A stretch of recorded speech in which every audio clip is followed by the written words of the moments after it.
ঠিক খাওয়ার জন্য কখনো 1 টাকা খরচ করে নাই। দিন বইয়ের দোকানের পাশ দিয়ে যাওয়ার সময় সে একটি পত্রিকা নিয়ে নেয়। পত্রিকা নেওয়ার পর সে একজন চেনা লোক দেখে। সে এমন ভাব করে সেখানে কিছু হয় নাই।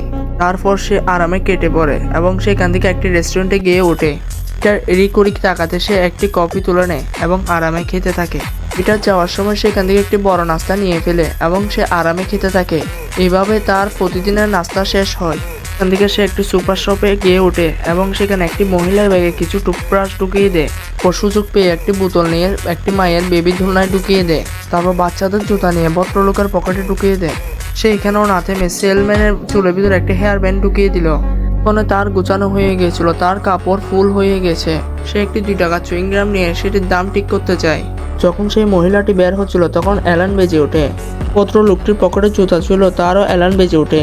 তখন সেই শপে অ্যালার্মই বাজছিল। তখন সে সেলসম্যান চোর ধরতে যায়, তখন তার অ্যালার্ম বেজে ওঠে। তার মনে হচ্ছিল পুরো অ্যালার্ম সিস্টেম নষ্ট হয়ে গেছে। বাইরে যেতে বলে, তখন সেই লোকটি সব নিয়ে চলে যায়।